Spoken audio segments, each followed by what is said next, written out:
Hello everyone, welcome to my vlog. This is Maya and you are watching the Mayas. I hope you guys are doing well. So guys, आज मैं आपके लिए recipe लेके आई हूँ chicken patty burgers की, जो आप खाते हैं KFC में, मैकडोनल्ड में chicken patty burgers. So guys, मैं आपको सेम टू सेम रेसिपी बताने वाली हूँ. तो सबसे पहले मैंने चिकन बोनलेस लिया था ऑलमोस्ट हाफ kg एंड उसका हाफ मैंने लिया था Thai.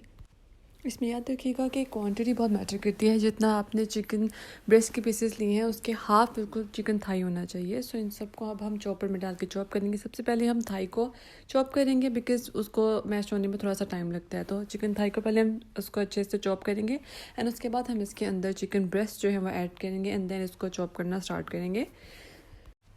So guys, one by one मैंने इसके अंदर चिकन बोनलेस ऐड करना शुरू कर दिया है एंड नाउ हम इसको अच्छे से चॉप कर लेंगे. और तकरीबन इसको हमने इस तरह से चॉप करना है जो बिल्कुल बारीक पिसा हुआ कीमा होता है, ऑलमोस्ट उसकी शेप में हमने उसको चॉप कर लेना है. अगर आपके पास कीमा वाली मशीन है तो आप उसके अंदर भी इसको चॉप कर सकते हैं एंड अगर आपके पास चॉपर है तो वेल एंड गुड.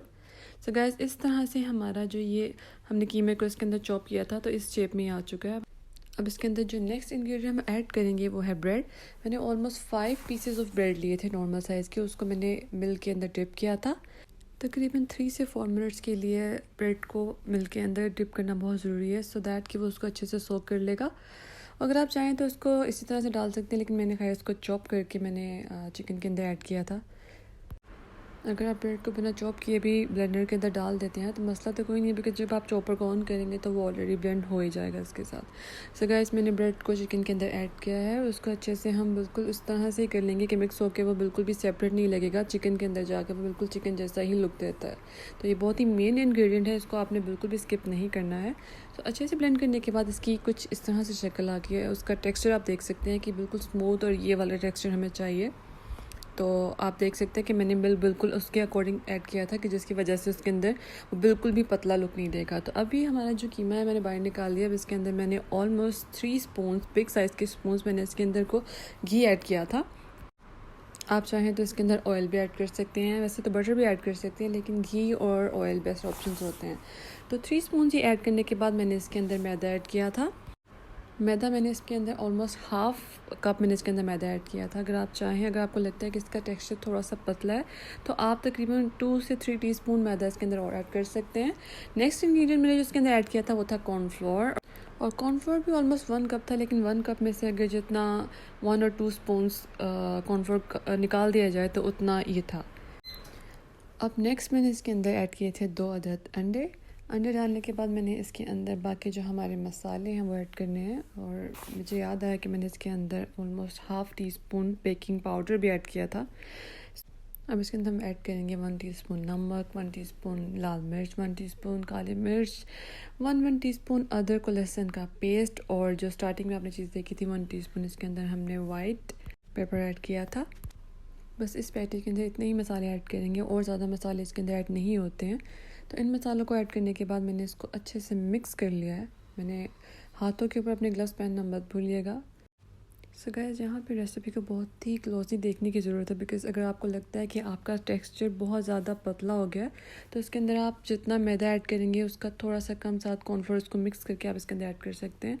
तो मेरा जो क्वांटिटी थी उसके अकॉर्डिंग तो बिल्कुल ठीक था. ये वाला टेक्सचर होना चाहिए. अगर इससे पतला होगा तो आप इसके अंदर मैदा और कॉर्नफ्लोर ऐड करके दोबारा से इसको ब्लेंड करेंगे. तो अगर अब हमारा बिकॉज ये डन हो चुका है तो एक बार इसके अंदर से दोबारा से हमें इसको चॉपर के अंदर डाल के चॉप करना पड़ेगा, बिकॉज दिस इज़ कंपल्सरी. तो हम 1 बाय 1 इसके अंदर कीमा ऐड करते जाएंगे चिकन का और उसके बाद इसको अच्छे से चॉप कर लेंगे. सो मैंने इसको ऑलमोस्ट 30 सेकंड के लिए अच्छे से चॉप किया था एंड चॉप करने के बाद मैंने इसको निकाल लिया था. वो भी मैं आपको दिखाती हूँ इसका टेक्सचर कैसा होना चाहिए चॉप करने के बाद. तो गैस, ये इसका टेक्सचर है चॉप करने के बाद. अगर आपको लगता है कि अभी भी आपका टेक्सचर थोड़ा सा पतला है जिसके आप उसको अच्छे से कबाब की शेप में नहीं लेके आ सकते हैं, तो गैस आप उसको दोबारा से इसके अंदर थोड़ा सा मैदा एंड कॉर्नफ्लोर ऐड कर सकते हैं. तो मेरा टेक्सचर बिल्कुल अच्छा सा आ गया. आप देख सकते हैं बिल्कुल एग्जैक्टली हमें यही वाला टेक्सचर चाहिए.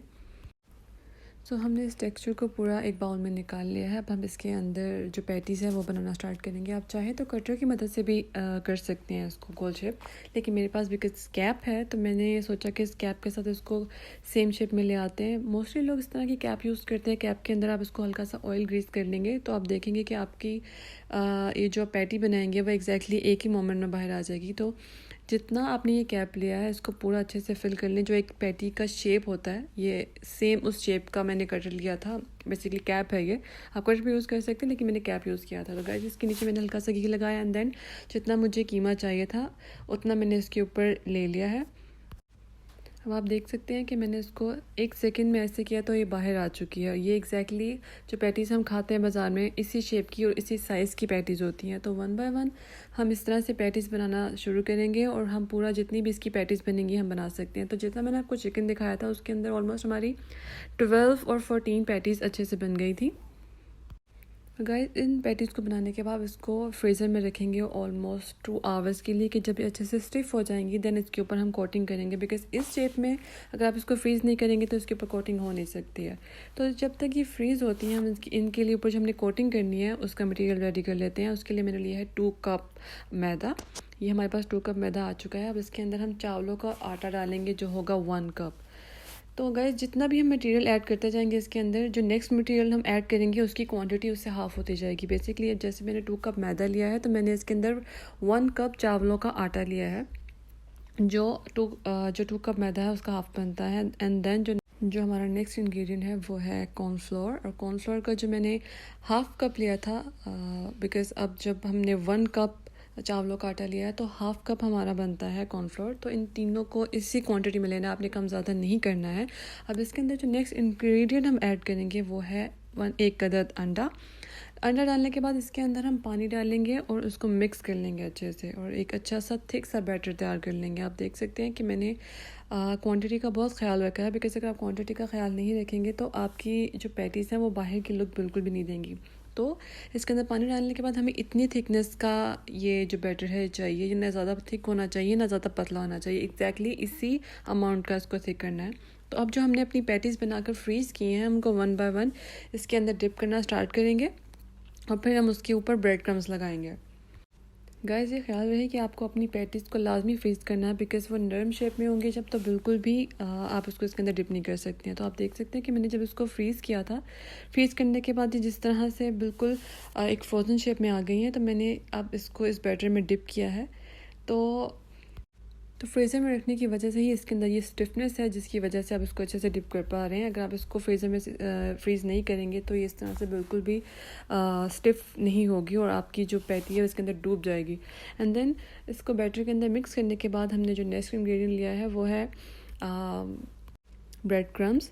अब आप ख्याल रखिएगा यहाँ पे कि आपने इसको बहुत ज़्यादा ब्रेड क्रम्स नहीं लगाने, बिल्कुल लाइटली आपने उसके ब्रेड क्रम्स लगाने हैं। बिकॉज अगर आप ओवर कोटिंग करेंगे तो जब आप इसको फ्राई करेंगे तो ये एक्स्ट्रा क्रिस्पी हो जाएगी जो खाने में बिल्कुल भी मज़े की नहीं लगेगी। तो इसलिए बिल्कुल लाइटली आपने उसके ऊपर ब्रेड क्रम्स को ऐड करना है। बिल्कुल इतना ही ऐड करना है जितना मैं आपको दिखा रही हूँ। ओवर आपने इसको डिपिंग नहीं करनी है। अब जितनी भी पैटीज़ हमने बना के रखी है 1 बाय 1 हम इस तरह से सेम कोटिंग करते जाएंगे और इस तरह कोटिंग करने के बाद हम इनको दोबारा से फ्रीज़ कर सकते हैं। अगर आप चाहें तो इसको इसी तरह से डायरेक्ट ऑयल के अंदर फ्राई कर सकते हैं, लेकिन मैंने इसको फ्रीज़ कर दिया था बिकॉज़ आफ्टर फ्रीजिंग ये ज़्यादा अच्छा पक जाता है अंदर से। और इसका फ़ायदा ये होता है कि जब आप इसको अभी जब हमने इसको फ्रेशली बनाया तो एग्जैक्टली आप इसको ऑयल के अंदर फ्राई करेंगे तो क्रम्स गिरना शुरू हो जाते हैं, लेकिन जब आप इसको फ्रीज़ करके फ्राई करते हैं तो इसके क्रम्स गिरते नहीं हैं। तो मैंने जब इसको फ्रीज़ करके देख रहे हैं आप, मैंने इसको अच्छे से फ्राई किया है तो इसके जो क्रम्स हैं वो नीचे गिरे नहीं हैं। तो मैंने इसको मीडियम फ्लेम के ऊपर ऑलमोस्ट 5 से 7 मिनट्स के लिए फ्राई किया है और आपने इसको मीडियम फ्लेम पे पकाना है। जब इतना गोल्डन हो जाएगा तो आपने इसको निकाल लेना है पेपर के ऊपर। तो जब इसका ऑयल सोक हो जाएगा तो फिर हम इसको बर्गर के अंदर लगा के अपना बर्गर बनाना रेडी करेंगे। सो गाइस ये मैंने लिया है बर्गर बन और आप जो भी चाहें जिस तरह का भी चाहें बर्गर बन ले सकते हैं। तो मैंने ये वाला बर्गर बन लिया है। अब इसके ऊपर हम अपनी मर्ज़ी की जितनी भी आप चाहें सॉसेस लगा सकते हैं, केचप लगा सकते हैं। मैंने तो मायोनीज़ लगाया था सबसे पहले इसके ऊपर, फिर इसके ऊपर आप अपनी मर्ज़ी की सैलड ऐड कर सकते हैं, अनियंस ऐड कर सकते हैं। अगर आप चाहें तो टमाटोज़ बेसिकली बहुत ज़्यादा लोग पसंद करते हैं तो आप वो ऐड कर सकते हैं। तो मैंने अपनी पसंद की वेजिटेबल्स 1-2 ऐड की थी उसके ऊपर। मायोनीज़ लगाने के बाद आप उसके ऊपर जो भी आपकी फेवरेट वेजिटेबल्स हैं आप वो ऐड कर सकते हैं। उनको ऐड करने के बाद उसके ऊपर हम रखेंगे चिकन पैटीज़ रखने के बाद हम उसके ऊपर जो भी आपकी फेवरेट सॉसेज हैं वो ऐड करते जाएंगे और उसके बाद हमारा ये पैटी बर्गर बन के रेडी हो चुका है। गाइस आप देख सकते हैं कि ये देखने में बहुत ही ज़्यादा डिलीशियस लग रहा है। तो गाइज़ ये थी हमारी आज की रेसिपी। आई होप कि आपको मेरी आज की रेसिपी बहुत ज़्यादा पसंद आई होगी। सो गाइज़ अगर आपको मेरी आज की रेसिपी पसंद आई है then guys go like subscribe my channel and share with your friends. Thank you so much for watching guys. अल्लाह हाफिज़।